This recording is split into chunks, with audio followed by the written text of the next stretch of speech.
कार्यकारी निदेशक Sanjay Chopra ji, pro vice chancellor TP Singh ji, registrar Harshal Shah ji, निदेशक अर्चिता नंदी जी और भारतीय जनता पार्टी के कानपुर के पूर्व संगठन मंत्री रामकृपाल सिंह जी, उपस्थित अभिभावकगण, अतिथिगण, प्यारे बच्चों, सबसे पहले मैं संधू साहब का आभार व्यक्त करना चाहूँगा कि उन्होंने मुझे आप सब जैसी प्रतिभाओं के दर्शन कराए और साथ ही उन सब बच्चों को बधाई देना चाहता हूँ जिन्होंने एक मुकाम हासिल किया, अभी पुरस्कृत हुए। प्यारे बच्चों, जो भी आपने मुकाम हासिल किया है, यानी चंडीगढ़ यूनिवर्सिटी जैसे यूनिवर्सिटी में प्रवेश लेना भी एक मुकाम है, उसमें आप सब तो बधाई के पात्र हैं ही, लेकिन आपके माता पिता जिनका त्याग, बलिदान और संघर्ष आपके पीछे खड़ा है, उनकी वजह से आप इस मुकाम तक पहुंचे हैं। ऐसे ही जो मंच पर आकर पुरस्कृत हुए,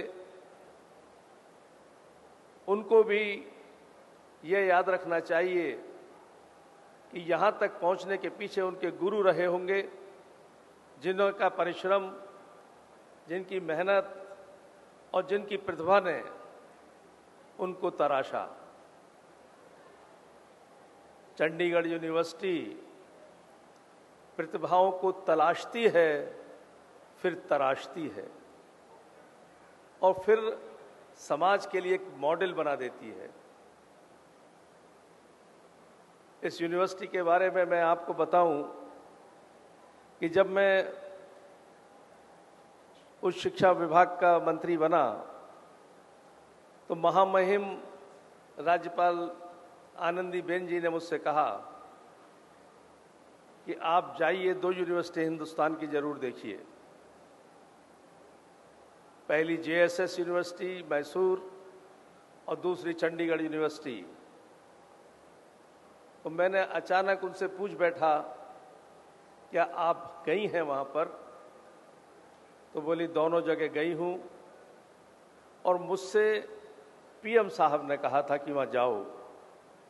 तब मुझे लगा कि जब पीएम साहब जैसी पर्सनैलिटी जो विश्व में अनूठी है, उनका ये कहना, तो क्या कैसा संस्थान होगा, ये अपने आप सोचने का विषय बनता है। सरदार जी ने कई बार बुलाया चंडीगढ़ आने के लिए। संधू साहब के आदेश का अनुपालन अभी तक नहीं कर पाया हूँ। हाँ, जेएसएस यूनिवर्सिटी जरूर मैं देख के आया था लगभग 3-3.5 साल पहले,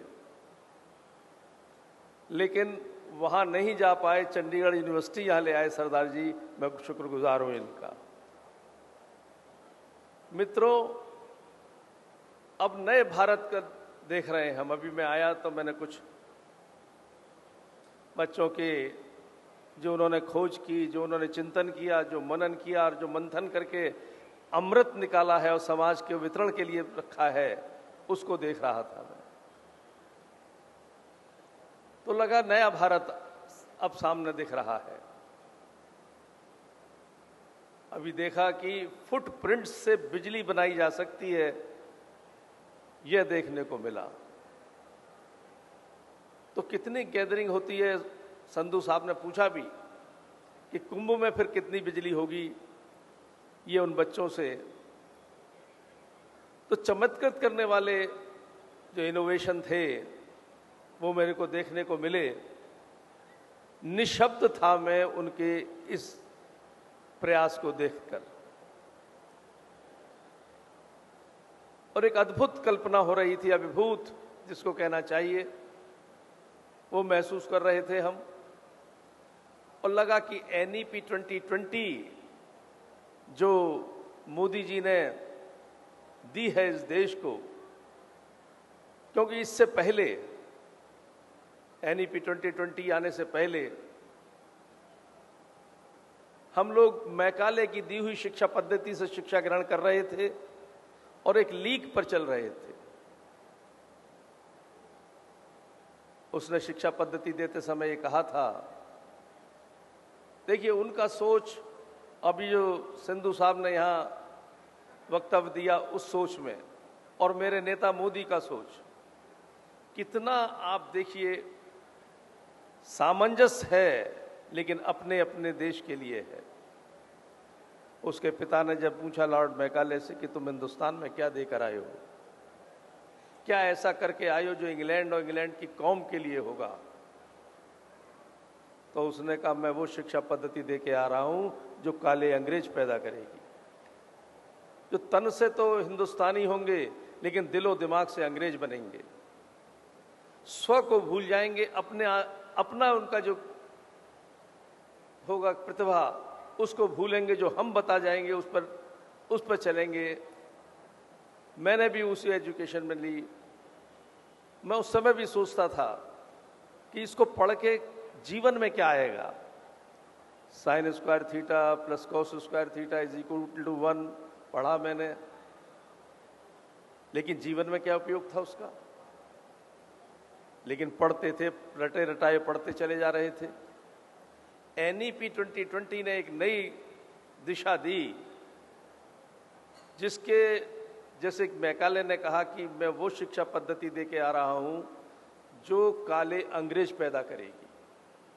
तो अगर इस NEP 2020 को 3 वाक्यों में बांध दें, जिसके सरकमफ्रेंस में पाठ्यक्रम और कार्यक्रम बनते हैं, जिससे सरकमफ्रेंस में छात्राओं का विकास होने के दिशा मिलती है, वो ये कि शिक्षा को तकनीक से जोड़ना, शिक्षा को रोजगार से जोड़ना और शिक्षा को संस्कार से जोड़ना। इन 3 वाक्यों की परिधि में, सरकमफ्रेंस में पाठ्यक्रम और कार्यक्रम बनते हैं और प्रेरणा मिलती है छात्रों को आगे बढ़ने की, कुछ करने की, कुछ करके दिखाने की। तकनीक से जुड़ते हुए मैंने यहाँ के छात्रों को देखा, और जब तकनीक से इतना प्रभावी उन्होंने प्रदर्शन किया, निश्चित रूप से या तो कोई बड़े उद्योगपति बनेंगे, या कोई बड़े साइंटिस्ट बनेंगे, या नई चीज देने की हर फील्ड में, जो मेडिसिन में भी थे, फ्रिज कैसा बनेगा सौर ऊर्जा से, ये चलता फिरता,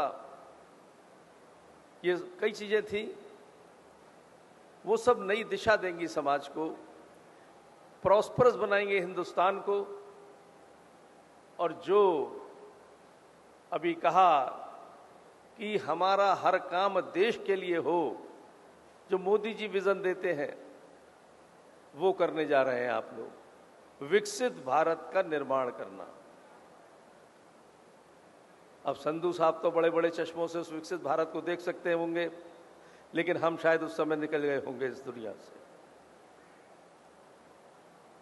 क्योंकि इतनी लंबी उम्र लेके तो कोई आता नहीं। उम्र के जिस पड़ाव में है 2047 तक तो पहुंचते पहुंचते न मालूम जीवन रहे या न रहे। लेकिन विकसित भारत बनेगा, ये संकल्प जो उन्होंने दिया है, एक विजन दिया है उन्होंने हम सबको, आप सबको, वो सब नई दिशा देंगी समाज को, प्रॉस्परस बनाएंगे हिंदुस्तान को। और जो अभी कहा कि हमारा हर काम देश के लिए हो, जो मोदी जी विजन देते हैं, वो करने जा रहे हैं आप लोग, विकसित भारत का निर्माण करना। अब संधू साहब तो बड़े बड़े चश्मों से उस विकसित भारत को देख सकते होंगे, लेकिन हम शायद उस समय निकल गए होंगे इस दुनिया से, क्योंकि इतनी लंबी उम्र लेके तो कोई आता नहीं। उम्र के जिस पड़ाव में है 2047 तक तो पहुंचते पहुंचते न मालूम जीवन रहे या न रहे। लेकिन विकसित भारत बनेगा, ये संकल्प जो उन्होंने दिया है, एक विजन दिया है उन्होंने हम सबको, आप सबको, उसके लिए आपको संकल्पित रहना होगा। मेरा नेता जो विजन देता है उसे मिशन बना लेता है और पूरे पैशन से जुटता है और जुटाता है लोगों। तो मैं देख रहा हूं यहां पर चंडीगढ़ यूनिवर्सिटी में आकर कि उनका विजन एक सुरक्षित हाथों में पहुंच गया है और निश्चित रूप से विकसित भारत का निर्माण होगा। एक दिशा मिल रही है यहां पर, उससे दशा सुधरेगी देश की, देशवासियों की। कई ऐसे इनोवेशन देखे और आगे जो नहीं देखे होंगे वह भी कुछ ऐसे होंगे जो राष्ट्र निर्माण में सहायक होंगे। यही राष्ट्रभक्ति है बच्चों। राष्ट्रभक्ति की अगर देश प्रेम की सरल परिभाषा में बताऊं आपको, तो वो लोग जो बैठे हैं बॉर्डर पर, जिनके इधर उधर से गोलियां निकलती हैं, अपना आज दे देते हैं हमारे कल के लिए,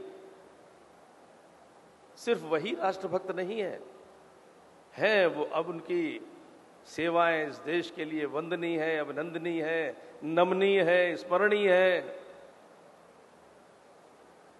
लेकिन राष्ट्रभक्ति ये भी है जो संधू साहब और इनकी टीम दे रही है कि ऐसी एजुकेशन जो आने वाली नस्लें भारत का निर्माण करेंगी, यह भी राष्ट्रभक्ति है। हमको जो काम समाज ने दिया है, यह समाज से हमने जो काम लिया है, उसका ईमानदारी से, परिश्रम से और राष्ट्र को समर्पण भाव से करेंगे, यही राष्ट्रभक्ति है। मित्रों, आप पढ़ रहे हैं, पढ़िए कायदे से, ईमानदारी से, मेहनत से और ऐसे इनोवेशन करें।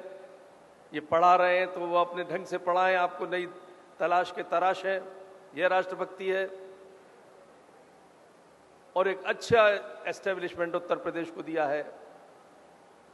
जब मुझसे कोई पत्रकार अपना मेरा ट्रैक रिकॉर्ड पूछता है कि आपका ने क्या किया उच्च शिक्षा में, तो मैं ब्रांड एम्बेसडर बन जाता हूं आपका संधू साहब। मैं कहता हूं कि मेरे समय चंडीगढ़ यूनिवर्सिटी आई है यहां पर, JSS यूनिवर्सिटी आई है यहां पर। ये फक्र से और गर्व से इस बात को कहने में अपनी उपलब्धि बता देता हूं, भले ही है संधू साहब की उपलब्धि, लेकिन उत्तर प्रदेश में ये आए हैं ये भी इसलिए कि कानून व्यवस्था जो योगी जी ने दुरुस्त की चुस्त की। यहां पर एक जंगल राज था, यहां संगठित अपराध होते थे, यहां के इन्वेस्टर दूसरी जगह जाते थे। आज पूरी सीन बदल गया है और प्रदेशों के इन्वेस्टर्स हिंदुस्तान आ रहे हैं और उत्तर प्रदेश में आ रहे हैं। अब उत्तर प्रदेश जब चंडीगढ़ यूनिवर्सिटी और JSS यूनिवर्सिटी जैसे आ गए हैं तो उच्च शिक्षा का हब बनने जा रहा है। इसे कहने में कोई ऐतराज नहीं है, कोई हिचक नहीं है। और आप सबको गर्व है, होना चाहिए भी, कि आप ऐसे विश्वविद्यालय में पढ़ रहे हैं जिसका विश्व में एक स्थान है, सिर्फ हिंदुस्तान में ही नहीं, विश्व में एक विशेष स्थान रखता है ये विश्वविद्यालय। और जो आप लोगों ने मेहनत की है, परिश्रम किया है, स्कॉलरशिप हासिल किया है, पढ़ने में आपको सहयोग मिला है, इस ऋण से कभी उऋण मत होइएगा। ये ऋण याद रखिएगा। ठीक है, गुरु ऋण भी होता है तो गुरुकुल का ऋण भी होता है, इस विश्वविद्यालय का भी ऋण आप पे ता जिंदगी रहेगा। इसीलिए हमारे संस्कृति में मातृ देवो भव, पितृ देवो भव, गुरुर देवो भव, तीन ही लोगों को देवतुल्य बना गया है। ये हमारे संस्कृति है, संस्कार है। तो जो NEP तकनीक से जोड़ती है, रोजगार से जोड़ती है, वही संस्कार से भी जोड़ती है। हमारा अतीत कैसा था? शानदार था भूत अतीत, तो वर्तमान को संवारते हुए भविष्य को निखारना होगा, यह बताती है NEP। मैं इस विवाद में पढ़ना नहीं चाहता, क्यों नहीं बताया गया हमारी आने वाली पीढ़ी को? इस विवाद में नहीं पढ़ना चाहता कि अकबर महान था या नहीं था, लेकिन विश्व की उस समय की सबसे बड़ी ताकत, अकबर और औरंगजेब को चुनौती देने वाला मेरा राणा भी महान था, मेरा शिवा भी महान था, ये क्यों नहीं पढ़ाया गया बच्चों? ये भी संस्कार दिए जाने चाहिए। इसलिए मित्रों, एनईपी एक नए भारत का निर्माण करेगी। उस सब का जिम्मेदारी आपके कंधों पर है। और जो मेरे नेता, मेरे देश के प्रधानमंत्री, जिसने रिकॉर्ड तोड़ा है, आज 4400वां दिन है उनका प्रधानमंत्री बने हुए,